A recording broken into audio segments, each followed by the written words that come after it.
No, no, creo que así está muy bien. Pues no sé por dónde quieren empezar. ¿Traen el listado? Sí. Sí. Ah, sí. Perdón. No te preocupes. Ah, pues son unas 10 preguntas. Adelante, sin problema, Muy bien. les puedo aportar. Gracias.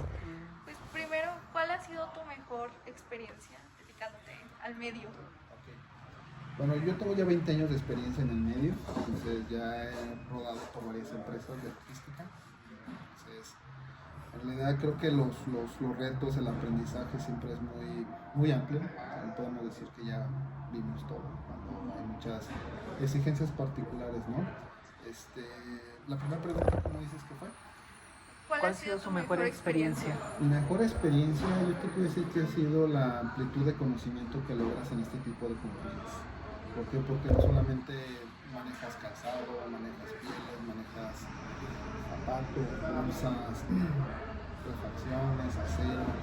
O sea, el aprendizaje es muy amplio. Yo creo que la experiencia es ese aprendizaje que logras a raíz de todo el universo de mercancías y materiales que existen en el mundo, porque hay globalización, entonces puedes traer una mercancía de un país, puedes mandar de aquí a otro país, entonces no es infinito, pero sí hay mucho aprendizaje, y eso es lo que yo pondré en esa pregunta.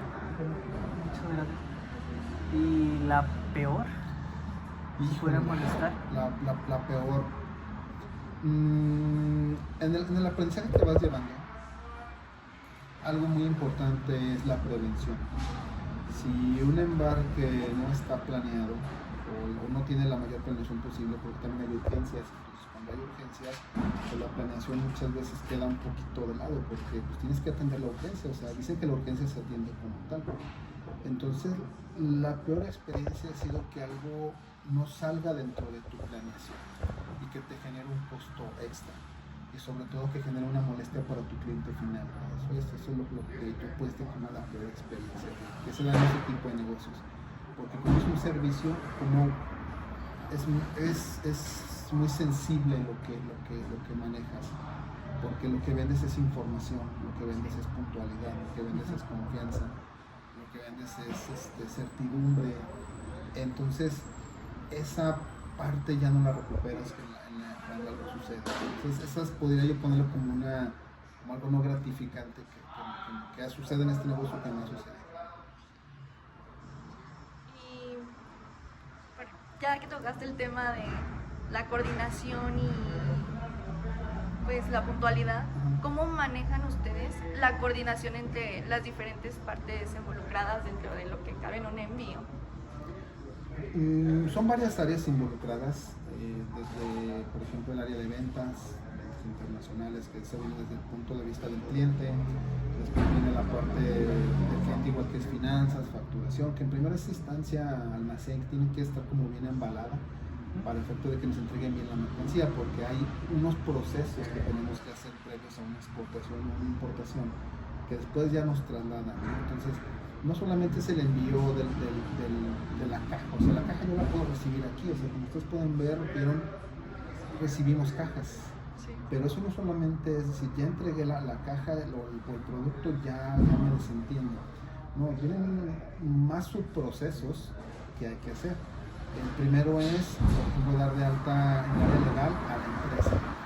Ese es el primer paso, que es una empresa constituida, que sea una persona física con actividad empresarial. ¿Cómo lo evaluamos esto? Con la constancia de situación fiscal. Esto quiere decir que estás inscrito en el SAT. Posteriormente, el cliente tiene que tener unos registros internos para poder dar de alta un encargo cumplido. Eso es a la importación.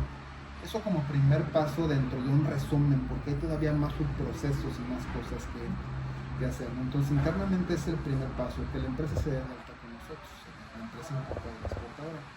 Antes que eso, o alterna, hay una propuesta comercial de nosotros, es decir, lo quieres aéreo, marítimo, terrestre, ferroviario, multimodal, dependiendo cuál sea el origen del destino, y la urgencia, porque si hay una urgencia, pues yo no le voy a ofrecer al cliente un servicio marítimo, ¿vale? Entonces tengo que buscar la manera de que su producto esté de acuerdo a la fecha que tenemos. Entonces, una urgencia es un servicio aéreo. Si es un servicio planeado, programado, con una temporada de tiempo más amplia, puede ser marítimo. O bien, si va hacia la parte de Estados Unidos, Centroamérica, el servicio que comúnmente se ofrece es el terrestre, por las condiciones de la infraestructura y superestructura que nos brinda el país. Entonces, después de eso se pasa al área de operaciones, y la área de operaciones con la documentación que es factura, packing list, certificado de origen e instrucciones, comienza a generar la declaración de aduana, que en este caso más famoso conocido es el pedimento.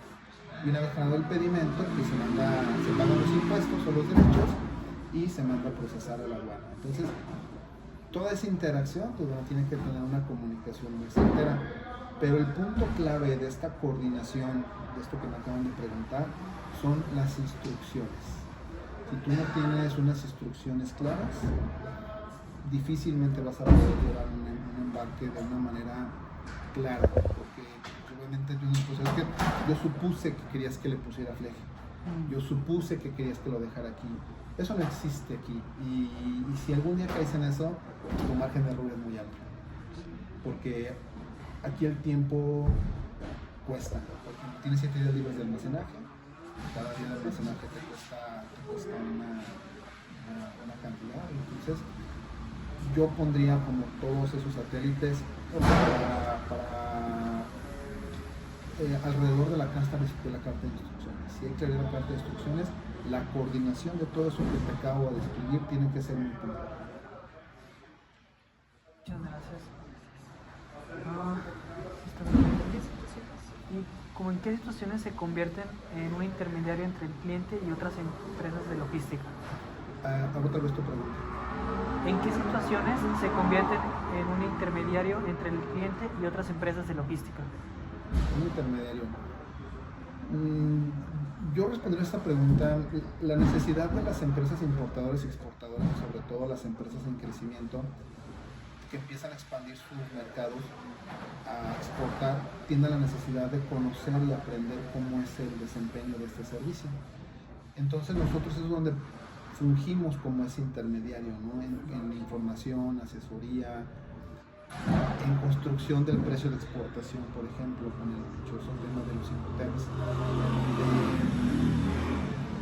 El cliente no alcanza a dimensionar cuál es el objetivo, cuál es la responsabilidad que tiene cada empresa. Pues nosotros ahí, yo lo centraría ahí, o entraríamos ahí y nos convertiríamos en ese intermediario. Finalmente nosotros somos una agencia logística con una cobertura aduanal. Entonces en todo momento siempre vamos a estar entre un cliente, un transporte y destino final, que es el otro cliente. Entonces nosotros vamos a encargar precisamente de esa intermediación, gestión, negociación, en búsqueda de una opción viable para el cliente. ¿Cómo manejan las necesidades específicas de cada cliente? Necesidades específicas de cada cliente, necesidades específicas. Bueno, aquí hay situaciones muy puntuales. Por ejemplo, lo que yo te decía en el momento de las instrucciones. Si la instrucción es aérea, específicamente tenemos que formular un movimiento aéreo, marítimo, aéreo, terrestre, hablando de terrestre por carretera, terrestre por puerto. Es que en particularidad no hay como algo como muy específico, porque todo va en base a instrucciones. Este servicio es tan especializado que no hay margen de error. Por ejemplo, si más bien, creo que ya te puedo responder esta pregunta. Algunos clientes quizá no saben cómo traer su mercancía. Existen 3 tratamientos aduaneros, que es el definitivo, el temporal y el tránsito. Entonces muchas veces el cliente quizá no sabe en esa especificación qué es lo que quiere hacer con ella. Entonces, como necesidad específica, quizá puede ser el cliente, bueno, yo la necesito que venga temporal. Ok, temporal, ¿cómo? ¿La vas a traer para que se reacondicione o lo vas a traer bajo un programa de fomento? Entonces, como pueden ver, el cliente tiene en específico cuál es el tratamiento aduanero que se le quiere dar a su mercancía. Es decir, es tan técnico que no podríamos no atender una necesidad específica. Entonces, igual sigue circulando nuevamente la carta de instrucciones. El cliente, salvo que un cliente quizá no tuviera, o más bien tuviera una particularidad, por así decirlo, oye, mira, yo necesito que me digas cómo embalar mi mercancía, o necesito que la embales de esta manera. Esa sería como una necesidad específica, pero de algo logístico. Pero lo aduanero ya tiene su propia especificación, ¿vale? Nosotros atenderíamos las instrucciones que el cliente necesita en base a embalaje, fleje, entrega, acomodo, estiva, ¿qué más? Principalmente sería lo que yo pondría como algo muy específico. Pero aquí el cliente sería quien nos daría las instrucciones, y no lo diría yo como algo específico, porque en realidad bajo esos 3 tratamientos aduaneros son sobre los que estamos respondiendo para el cliente. Los desafíos comunes. Sí. Entonces serían Pues pregunten, la selección de transporte. Sí. si les sirve, llévenselo. Ah, bueno. Estamos aquí ya con el tiempo para ustedes. Es como, Gracias.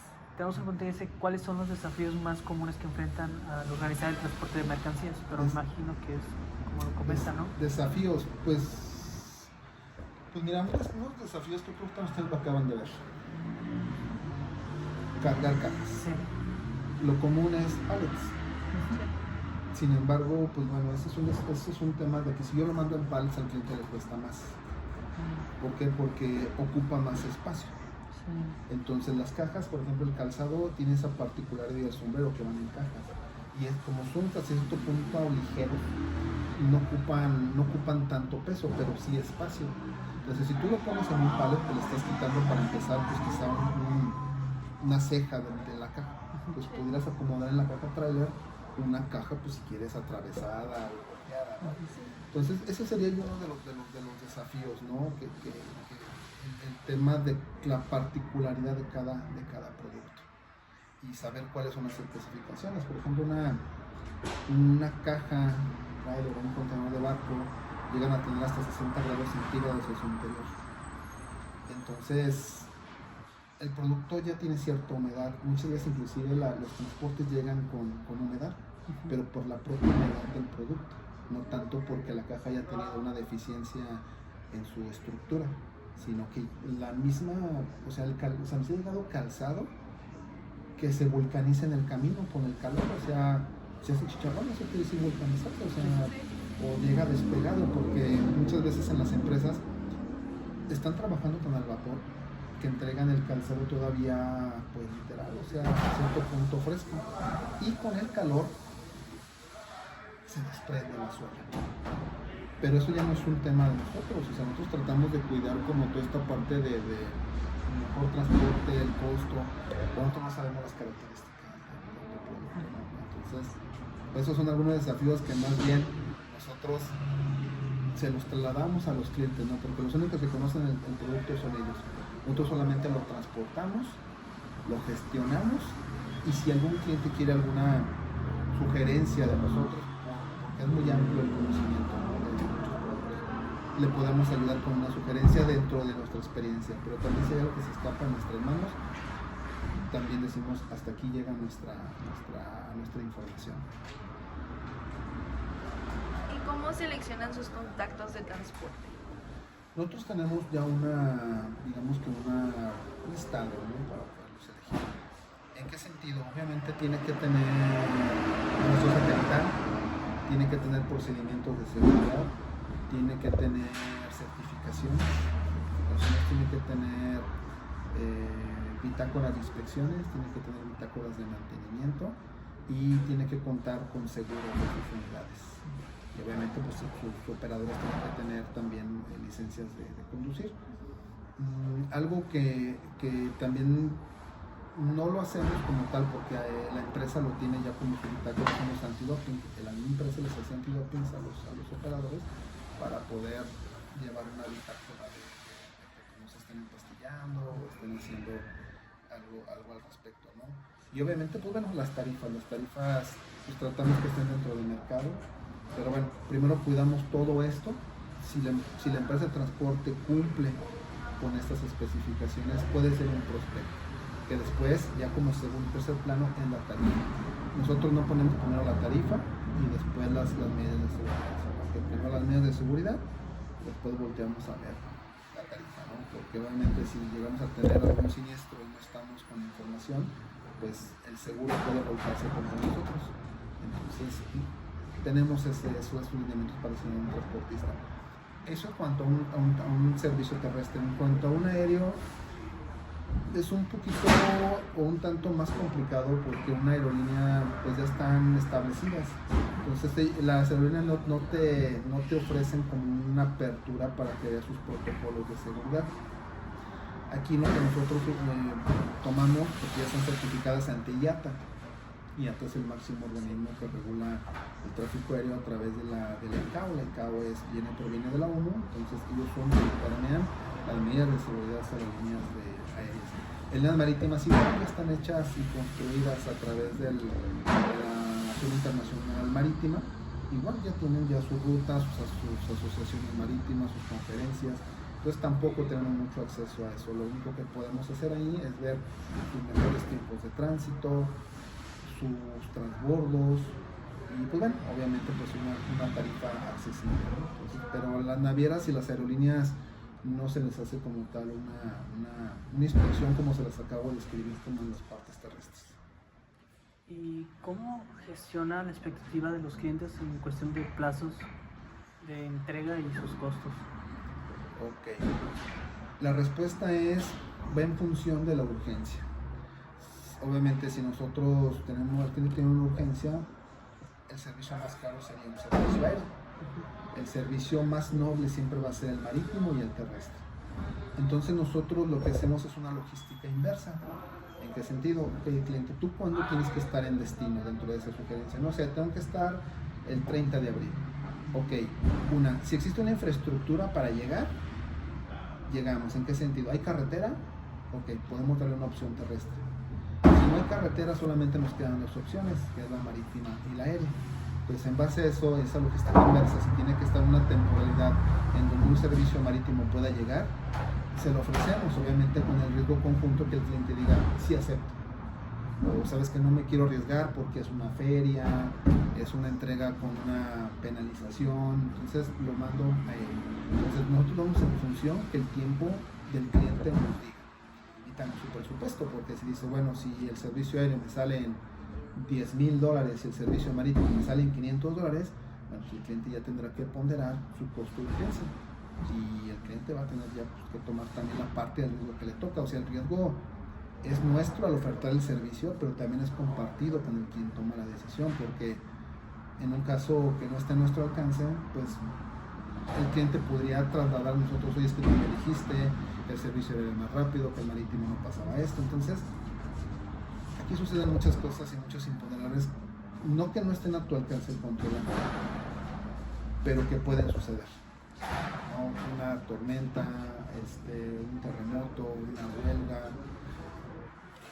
cosas un tanto inesperadas que tú no alcanzas a dimensionar en tu planeación. ¿Por qué? Porque tu planeación es, cargas el día 1, llegas el día 2 a la aduana, despachas el día 3, sale en el barco el día 5, el día 7, viajas un tiempo de tránsito y llegas a la. Pero entonces ese lapso, no te preocupes, no existe como tal algo que, o sea, sí lo puedes considerar, pero también hay casos que tú quizá no puedes controlar.